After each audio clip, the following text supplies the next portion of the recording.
Hola, les damos la bienvenida a Foro Ambiental, el podcast donde Rocío González y Emanuel Treviño presentaremos consejos para disminuir nuestra huella ambiental.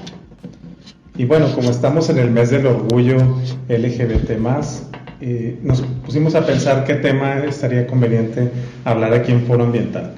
Y vamos a hablar de diversidad. Así como hay diversidad en los humanos, también hay una diversidad en el medio ambiente.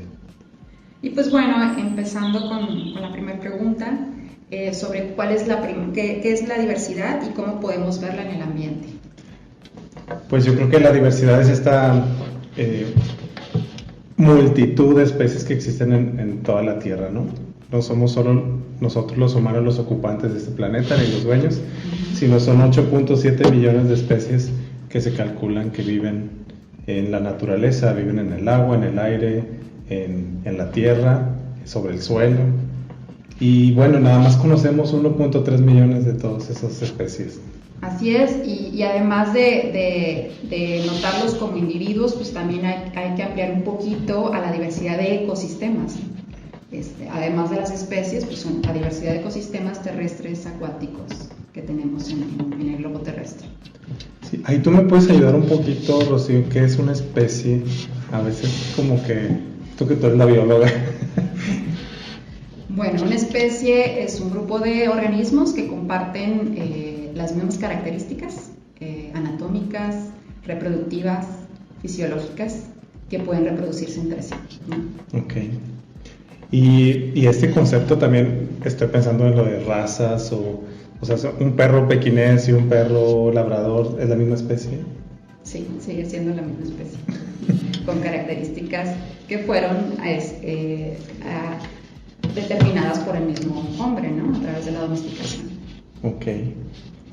Y bueno, ¿por qué es importante cada especie de este planeta? A veces pensamos, bueno, he escuchado personas decir, hay una extinción ahorita masiva de especies y dicen, bueno, pues algo natural, ¿no? Que desaparezcan especies. ¿Tú cómo lo ves? ¿Es importante que haya esta diversidad, esta multitud de especies o no? Sí, pues cuando uno voltea a ver al menos la diversidad que tenemos en nuestra zona, en nuestra región, podemos darnos cuenta, si nos ponemos a ver de forma detallada, que cada una de esas especies tiene una función específica, un nicho, ¿no? Que es lo que le llamamos en biología, dentro del ecosistema. Entonces la importancia pues radica en cuál es el papel de esa especie dentro de un ecosistema, ¿no? Sí, así como en la sociedad, pues todas las personas son importantes. Así es. Y todas aportan algo. Estoy transfiriendo esto hacia el ecosistema, ¿no? Si retiramos una especie, si retiramos un insecto de un ecosistema, ¿qué pasaría? Uh-huh. Y recuerdo algunos ejemplos. Bueno, Australia es un experimento ahí biológico, ¿no? Cómo se introdujeron especies, se exterminaron otras y hubo una explosión, por ejemplo, de la población de canguros, ¿no? Recuerdo el caso de Australia, ¿no? Que fue como un experimento humano en cómo manipulamos a la naturaleza. En Australia se introdujeron especies nuevas, se introdujeron los conejos, por ejemplo, se introdujeron pues el ganado y se exterminaron especies, ¿no? Como el monstruo de Tasmania que bueno, acabo de ver las noticias hace una semana que lograron reproducirlo de nuevo en el continente australiano. Solo existía ya en Tasmania, en Australia ya se ha exterminado y se logró reintroducir. Bueno, lo que me llevaba era de cómo retirar esos depredadores causaron un desbalance en el ecosistema y hubo una sobrepoblación de canguros, ¿no? Había canguros por todas partes porque les habíamos quitado los depredadores. Así es. Y bueno, hay muchos otros ejemplos, ¿no? Que retiramos queremos eliminar un insecto y ese insecto a lo mejor era el que se comía otro insecto o era el que controlaba cierta población de vegetación y hace una explosión de esta otra especie, ¿no? Sí, lo que se llama también como especie clave, ¿no? Dentro de un ecosistema. ¿Cuál es su función? Como tú dices, controla otras especies. Pasa también con el tema, no sé si escuchaste la investigación sobre la presencia del lobo mexicano, cómo su presencia estimulaba otras dinámicas dentro del ecosistema e incluso llegaba a cambiar la geografía de las áreas donde estaba presente, ¿no? Sí, sí estaba leyendo un poco de ese tema, como la reintroducción del lobo en algunas áreas ha hecho que paradójicamente se ampliaran las especies de herbívoros, ¿no? Sí. Y hubiera mayor diversidad de esos herbívoros, porque se controlaba, digamos, el que estaba en exceso gracias al depredador. Es el balance, como decías. Entonces, ¿por qué es importante que el medio ambiente sea diverso? Para que se mantenga en ese equilibrio. Así es. Y lo vemos también ahorita con la pandemia, ¿no?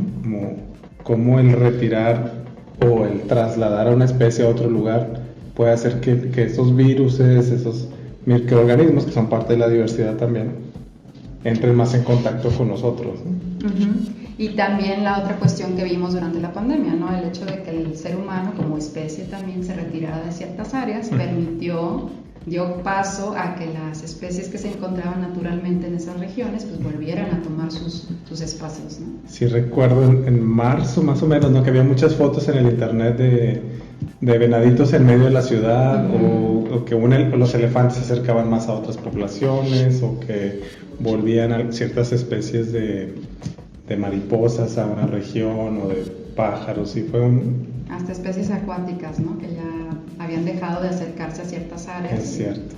Retomaban sus espacios. Por la contaminación lumínica o el ruido, y se alejaban. Así es, y bueno, la siguiente pregunta es: ¿en qué momento dejó de verse como positiva la diversidad en el medio ambiente? Yo creo que estaba aquí poniendo como notas cómo la cultura a veces limita, ¿no? Y la cultura es un invento humano. Entonces, como esta cultura de comer ciertos alimentos que fueron domesticados, ¿no? Yo creo que también la agricultura y esta agricultura industrializada de un solo producto, de ciertos... Los monocultivos. Los monocultivos hicieron que pues, nos deslindáramos un poquito de las áreas naturales, porque ya no íbamos a buscar alimento ahí, ¿no? Entonces estas grandes plantaciones de maíz o de sorgo o de trigo pues hicieron que nos alejáramos de tener una diversidad de alimentos, ¿no? De tener diferentes fuentes de alimentos. Creo que va por ahí, y también por ciertos periodos como muy autoritarios o muy directivos en la historia de la humanidad, ¿no? Como la Inquisición o el periodo victoriano, que buscaban que todo fuera como igual, ¿no? Incluso en lo humano también, en estos periodos pues se veía mal que alguien fuera diferente, pensara diferente o aportar algo al conocimiento científico porque era una bruja, o sí, era el demonio, o era una persona loca, ¿no? Y a lo mejor defender diferentes ideas, diferentes especies, diferentes formas de ver el planeta, la vida, pues eran mal vistas, ¿no? Por la cultura que imperaba en esos tiempos. Estaba leyendo acerca de unos estudios, hablando de los monocultivos, como 7 especies de plantas nos dan el 75% de los alimentos del mundo. O sea, solo 7 especies. Existen realmente 400,000 especies de plantas. 300,000 de esas son comestibles, pero nada más buscamos 7 especies. O sea, maíz, trigo, arroz, avena, cosas muy básicas, ¿no? Y de ahí no nos salimos. El 95% de los alimentos pues provienen de 30 especies de plantas. Y animales, pues yo creo que son una decena, ¿no? De animales que consumimos, cuando en realidad pues hay 1.3 millones de especies. Sí. Cuando vi esta información pues me quedé atónito, ¿no? Cómo hemos ido reduciendo nuestro campo de visión de la naturaleza. O sea, vemos nada más estas 30, 40 especies y ya. Y de ahí pues lo asociado, ¿no? También el hecho de manejar esos monocultivos, pues también el quitar los vínculos naturales que existen entre los organismos, entre estos cultivos, que se puede variar, trabajar con la variedad de las estaciones, nos causa que estemos sobrecargando el espacio, la tierra, que se causen muchos impactos negativos muy severos a través del uso de fertilizantes, el consumo, extra consumo de agua, utilización de plaguicidas, ¿no? Y no nos damos cuenta que pues el hecho también de estar manejando cultivos que tengan asociaciones naturales, pues se pueda reducir todo esto en gran medida, ¿no? Sí. ¿Y qué nos ofrecería un medio ambiente diverso? ¿Qué crees que nos dé, qué producto y servicio nos puede dar tener un ambiente diverso y no estos monocultivos?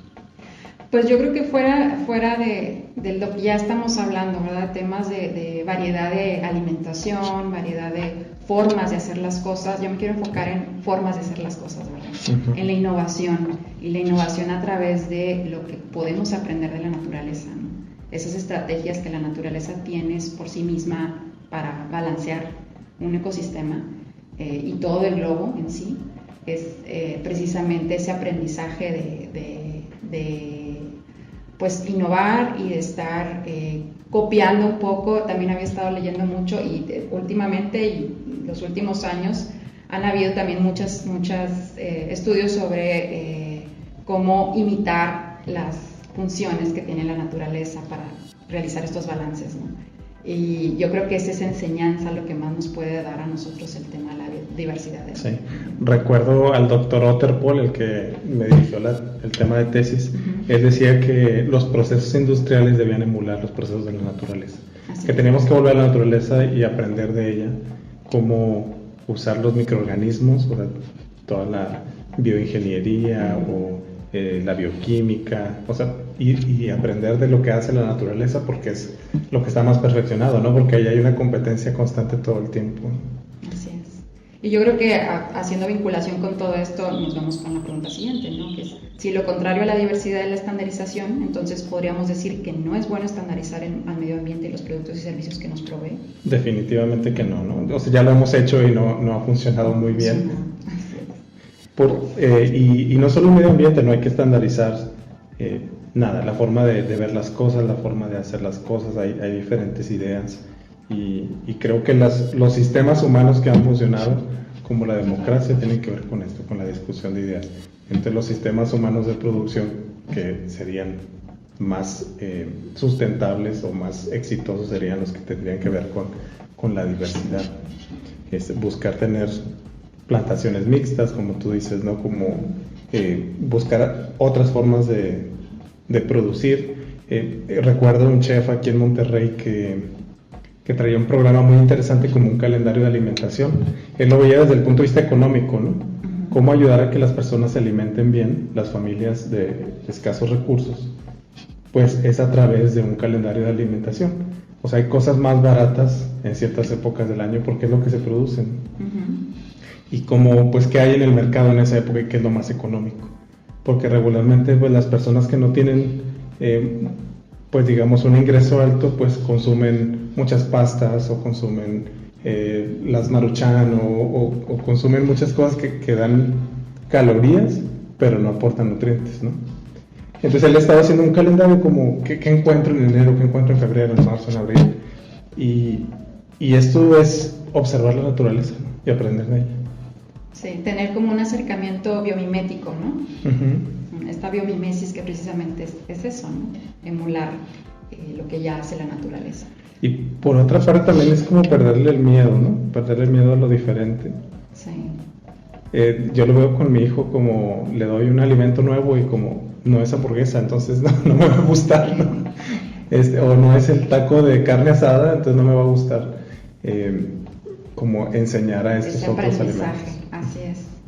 Sí, y pues precisamente también sobre eso, ahorita que mencionabas ciertas personalidades, yo también tengo una que me ha llamado mucho la atención su investigación, que es una arquitecta israelí norteamericana, se llama Neri Oxman, que precisamente ha trabajado con sistemas emulando el diseño natural de los insectos, de los pequeños componentes que forman la naturaleza, ¿no? Y ella ha hecho varios experimentos con incluso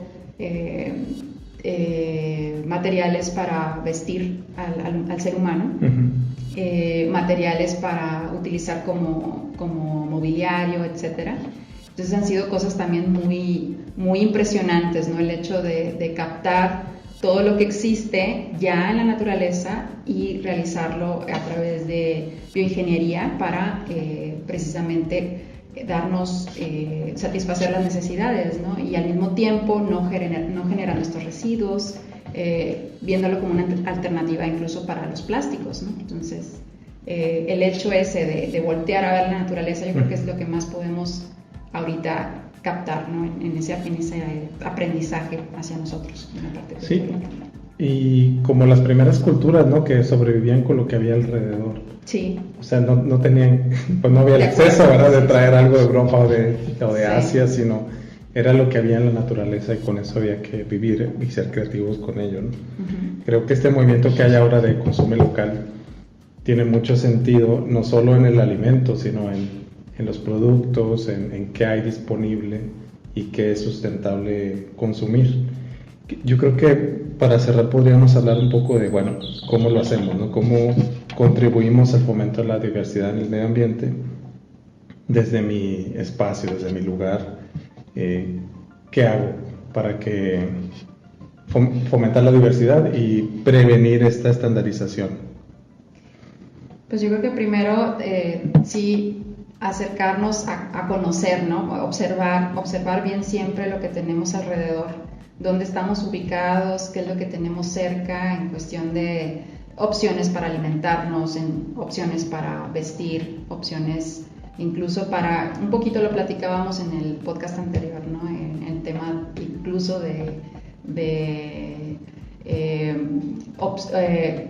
con qué te vas a relacionar de acuerdo a tu región. A veces pienso ahorita como en el asunto de los racers, ¿no?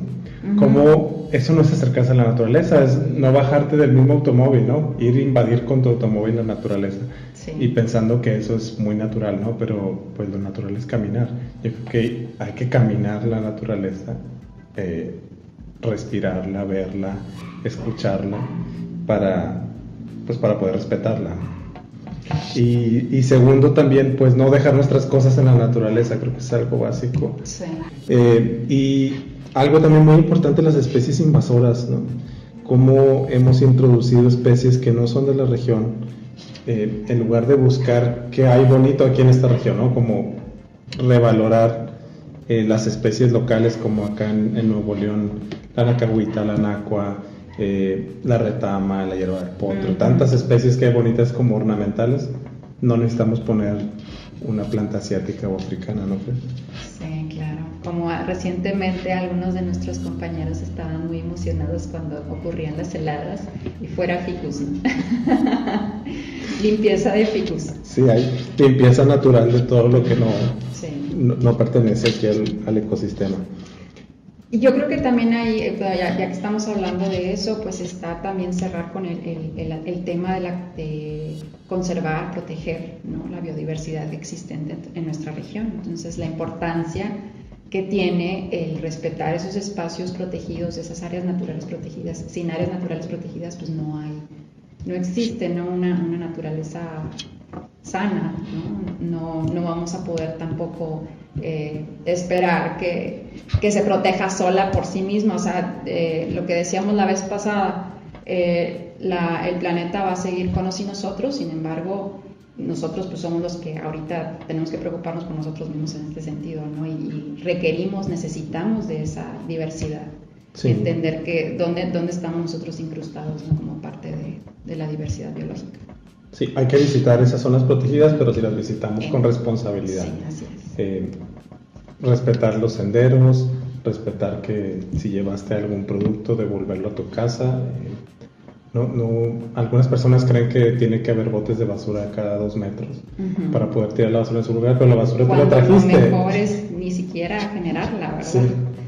Y si la generas, pues llévatela de regreso a tu casa. Así es. Muy bien. Bueno, y concluyendo, tenemos que respetar la diversidad, la biodiversidad y también la diversidad de los humanos. Es importante cada especie, cada persona, cada individuo, y tenemos que estar en un equilibrio, ¿no? Donde hay muchas formas diferentes, muchas especies distintas y todas son importantes, ¿no? También en el ecosistema humano la diversidad de especies, digamos, es, es muy importante. Claro.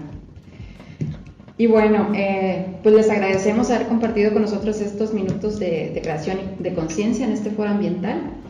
Somos Rocío González Y Emanuel Treviño. y les esperamos en la próxima emisión. Hasta luego.